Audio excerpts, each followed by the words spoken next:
educate. We want to be gentle with users. I don't believe that now is the time to try and kind of scare or punish people for making wrong decisions.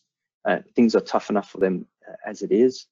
But the more you can show them examples of lures and attacks, the more you can give them a place where they can ask questions. The more support you can offer them, the better they're going to do, and the better that's going to be for your security posture overall. Also would even go so far as advocating sharing COVID resources, safe and legitimate, trustworthy COVID information sources with your users, to kind of try and herd them towards sites and accounts that are trustworthy and security safe, rather than leaving them in a vacuum to go and find stuff for themselves. Because of the fear of ransomware, but also just because life goes on, we're encouraging people to think about disaster backup and disaster recovery. Backup in particular may be a challenge now, because for many of us, our users won't be connected to the NAS or to the the SharePoint or whatever it is that they would normally be working from. Their machines may not be being backed up in the normal way, and so we're anticipating that there'll be an accumulation of data on user endpoints. We need to think about how we back that up. One of the points we make in the paper is that under the circumstances, it may be a reasonable compromise to consider creating cloud storage locations for your users, whether it be Google Drive or SharePoint or Dropbox, whatever the case is, just to get user data off the laptops and into a place where you can download it again and put it somewhere safe. This slide's a little bit in the wrong place, but sort of along the same, under the same heading as equipping and enabling your users.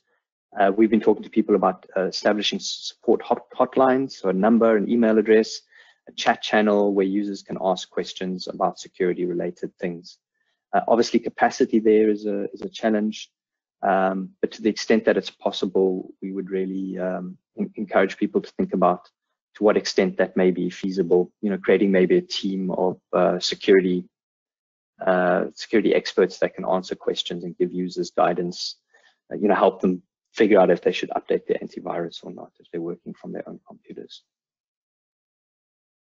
And then, of course, we need to provide secure remote access. This is a very real priority. If you don't already have it, you haven't had the time to do it properly, then there's still time to put it in place. There's still time to improve it. You need to think probably not just about one remote access channel, but potentially multiple remote access channels at this time. Some of the considerations that we discuss in the paper, I've summarized at the bottom there. The first is that you probably, and again, this is going to be very business specific, but probably the priority for you at this point is strong authentication over confidentiality. The reason we mention it particularly is because we're concerned that users will rush to adopt kind of cloud-based VPN solutions that encrypt traffic from the endpoint onto the internet, but then leave it in the open to go from there to its endpoint. These sort of free or commercial VPN apps that you can download on your phone, etc. Those serve a purpose. There is a place for them, and they may be appropriate for your threat model. But we want to remind people that the problem you're trying to solve is you want to know who your user is when you allow them access to your corporate systems. And for that, authentication is the priority. And so the next consideration is, in any solution that you look at, whether and how you can implement multi-factor authentication. At this point, the what is probably more important than the how. So although proper mobile-based or token-based push authentication systems are preferable, even something that's simple like SMS or email, two-factor authentication is probably better than nothing. If multi-factor authentication is not an option for you, then we are strongly encouraging people to look at password policies that are appropriate for this time, and really as simple is better. And so in the paper we discuss a few things, but it really comes down to is try and encourage users to choose long, easy to remember passwords over short, difficult to remember passwords. Really encourage users not to reuse passwords. So anything from social media or from their private life should never be reused. Anything work-related, and nothing work-related should ever be reused anywhere else. And then, of course, to install and use password managers. We're also suggesting that businesses may want to consider getting home users to change important passwords now, once, using those new policies and bearing those new policies in mind, but then really to turn off any password change behavior after that, until we can get users back in the office and deal with password drama from there. Then also under the heading secure remote access, I made this point earlier, but we need to think about DNS. And when I say secure DNS, I'm not talking about your DNS servers. I mean ensuring that your home user is using a DNS server that you deem trustworthy. And ideally, either something from Google or one of the like Cisco umbrella, something like that, or at least the DNS server inside your corporate environment. Remember, DNS is set for the Wi-Fi user using the DHCP settings of the home router. That is a target for attack, and we want to make sure that the user's DNS is not being subverted in that way. So give some thought to that. And then finally, remember that your security technologies are not necessarily secure technologies. Your VPN gateways, your application portals, your remote desktop technologies, those all need to be patched, hardened, and properly configured. We saw an increase in attacks against those kinds of systems before the crisis. It's been consistent during the crisis. So know that if you have insecure VPN type technologies or remote access type technologies exposed to the internet, they will be scanned, they will be targeted, and they will very probably get exploited. So you need to be thinking about that also.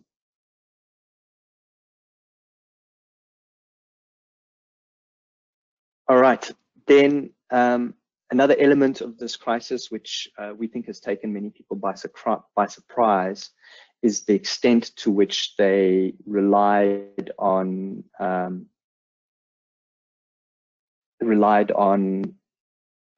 network and perimeter telemetry for visibility.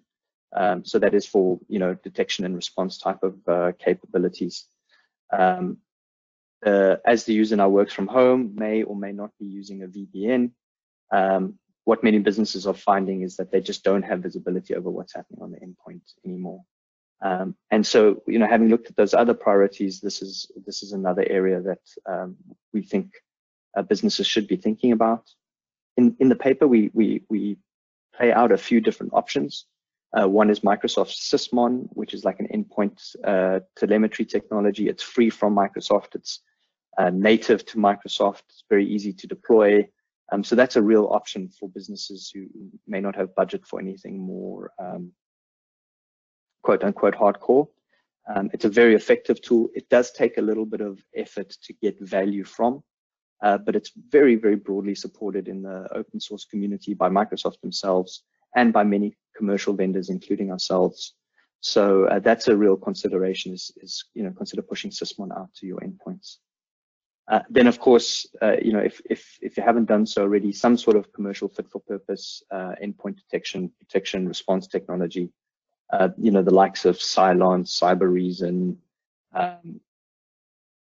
Sentinel-1, etc. Those kinds of technologies are very effective, not only in detecting attacks, but also blocking them and providing you, in some cases at least, the ability to do remote triage and forensics, which, as we pointed out earlier, is going to be a challenge.